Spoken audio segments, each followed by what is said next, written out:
जय श्री हरि। हरे कृष्ण। प्रिय श्रोताओं, आज हम श्रवण करेंगे रविवार व्रत कथा।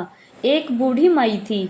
उसका नियम था प्रति रविवार को सवेरे ही स्नान आदि करके घर को गौ के गोबर से लीपकर फिर भोजन तैयार करके भगवान को भोग लगाकर स्वयं भोजन किया करती थी। ऐसा व्रत करने से उसका घर अनेक प्रकार के धन धान्य से परिपूर्ण था। श्री हरि की कृपा से घर में किसी प्रकार का कोई विघ्न नहीं था। सब प्रकार से घर में आनंद रहता था। इस तरह कुछ दिन बीत जाने पर उसकी एक पड़ोसन, जिसकी गऊ का गोबर वह बुढ़िया माई लाया करती थी, विचार करने लगी कि यह वृद्धा सर्वदा मेरी गऊ का गोबर ले जाती है, इसलिए अपनी गऊ को घर के भीतर ही बांधने लग गई। बुढ़िया माई गोबर न मिलने से रविवार के दिन अपने घर को न लीप सकी, इसलिए उसने उस दिन न तो भोजन बनाया और न ही भगवान को भोग लगाया तथा स्वयं भी उसने भोजन नहीं किया। इस प्रकार उसने निराहार व्रत किया। रात्रि हो गई और वह भूखी ही सो गई। रात्रि में भगवान ने उसे स्वप्न दिया और भोजन न बनाने तथा भोग न लगाने का कारण पूछा। बुढ़िया माई ने गोबर न मिलने का कारण सुनाया।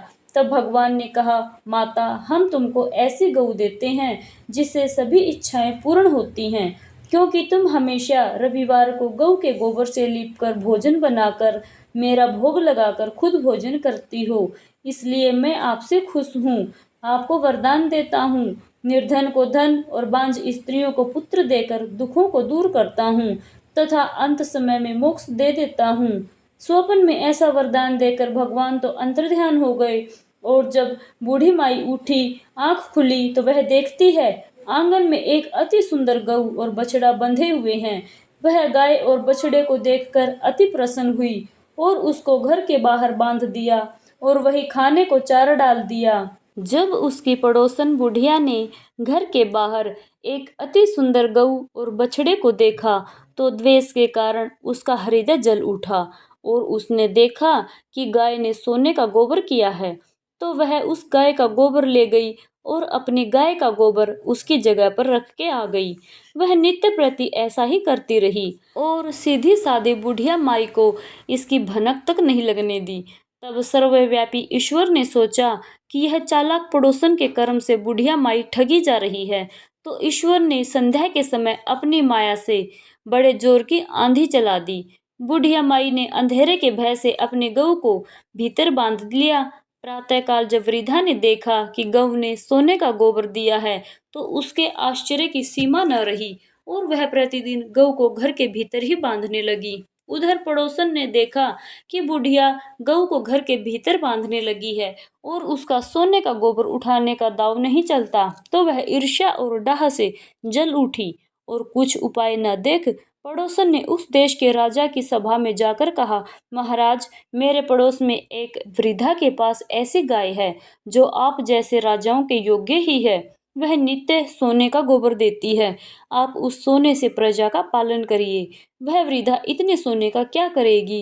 राजा ने यह बात सुन अपने दूतों को वृद्धा के घर से गऊ लाने की आज्ञा दे दी। वृद्धा प्रातः ईश्वर का भोग लगा भोजन ग्रहण करने ही जा रही थी कि राजा के कर्मचारी गऊ खोलकर ले गए।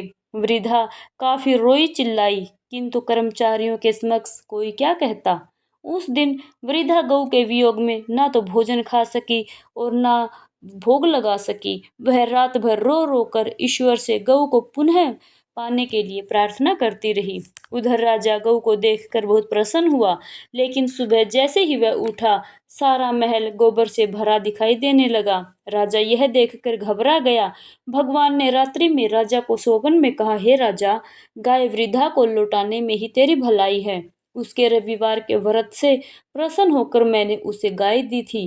प्रातः होते ही राजा ने वृद्धा को बुलाकर बहुत से धन के साथ सम्मान सहित गाय और बछड़ा लौटा दिए। उसके पड़ोसन दुष्ट बुढ़िया को बुलाकर उचित दंड दिया। इतना करने के बाद राजा के महल से गंदगी दूर हुई। उसी दिन से राजा ने नगरवासियों को आदेश दिया कि राज्य की तथा अपनी समस्त मनोकामनाओं की पूर्ति के लिए रविवार का व्रत करो। व्रत करने से नगर के लोग सुखी जीवन व्यतीत करने लगे। कोई भी बीमारी तथा प्रकृति का प्रकोप उस नगर पर नहीं होता था। सारी प्रजा सुख से रहने लगी। बोलिए सूर्य देव नारायण भगवान की जय। रविवार की आरती। कहूँ लगी आरती दास करेंगे, सकल जगत जाकी ज्योत विराजे। सात समुद्र जाके चरणानि बसे, कहा भयो जल कुंभ भरे हो राम। कोटि भानु जाके नख की शोभा, कहा भयो मंदिर दीप धरे हो राम। भार 18 राम बलि जाके, कहा भयो शिर पुष्प धरे हो राम। 56 भोग जाके नित्य प्रति लागे, कहा भयो नैवेद्य धरे हो राम। अमित कोटि जाके बाजा बाजे, कहा भयो झनकार करे हो राम। 4 वेद जाके मुख की शोभा, कहा भयो ब्रह्म वेद पढ़े हो राम। शिव सनकादिक आदि ब्रह्मादिक, नारद मुनि जाको ध्यान धरे हो राम। हिम मंदार जाको पवन झकोरे, कहा भयो शिव चमर ढुरे हो राम। 184 बंदे छुड़ाए,